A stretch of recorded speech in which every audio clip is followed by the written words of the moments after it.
Come on in, John Bolton. Ambassador Bolton, so what do you say to this? Well, obviously, we still don't have all the facts, but what the authorities have uncovered so far, I think, is important and revealing that this suicide bomber, clearly part of a larger network, very typical, I think, to use family structures. Those are the people that you trust the most. And I think we're going to find more here. ISIS took credit for this attack fairly early, and while I don't necessarily believe everything they say, to say the least, I think we've got indications here of ISIS's reach throughout the terror universe, and clearly the potential for more of these kinds of attacks. That's why I think the Brits have moved to the highest level of alert, because they clearly see the possibility of more incidents coming. Yeah, I think so far eight men have been detained. One woman was brought in, but she has since been released. And this net gets wider and wider, larger and larger. And there's even a report that this Albani went to Germany 4 days before this, suggesting that this is a terror network that's not just in the UK, perhaps, but a larger European-wide terror network.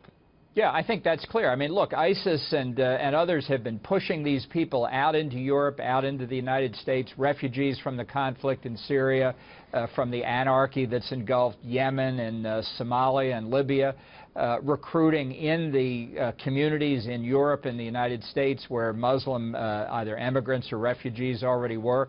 You know, that's one of the things I think that's a problem for Great Britain and for us, because it's not simply people who have come here in the last year or 2 years. If you go back to the transportation bombings in London in July of 2005, over 80 people killed, and the perpetrators there were all people who had been born and raised in Great Britain. They had seen the benefits of a free society and rejected it, incredible though that may be. So you have this combination of recruits who have been trained and deployed by ISIS moving into communities where radicalization is already underway, and the potential for really dense, complex, extensive networks is real. One more for you, Ambassador. President Trump will attend his first NATO summit today. Of course, he was critical of NATO throughout the campaign. What do you say now about his new position and the fact that he's gotten NATO to come around on some important issues? Well, I think NATO is the most important, most successful political military alliance in human history, so I'm glad the President and NATO are aligned. You know, there's reporting from Europe this morning that France and Germany have dropped their objections to NATO taking a formal role in the conflict against ISIS, something the Trump administration had proposed. I don't know if that's going to prove out accurate at the NATO meeting the President will be attending, but if you did have a formal declaration of NATO that it's prepared to step up against ISIS, that'd be very significant. So, I mean, there was a point, though, as successful as NATO may or may not have been in the past, more recently, in the more recent times, that it needed to be refreshing for the new threats that have emerged in the world. It's no longer us versus communist Russia.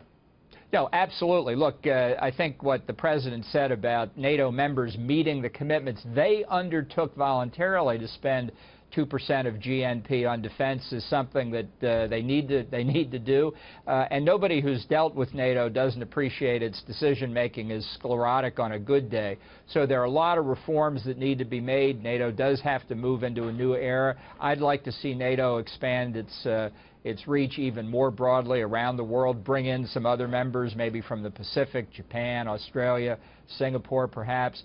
I think that all ought to be on the table. We need NATO, but there's no doubt it could stand a lot of improvement. Ambassador Bolton, thank you very much. Appreciate it. Thank you, Charles.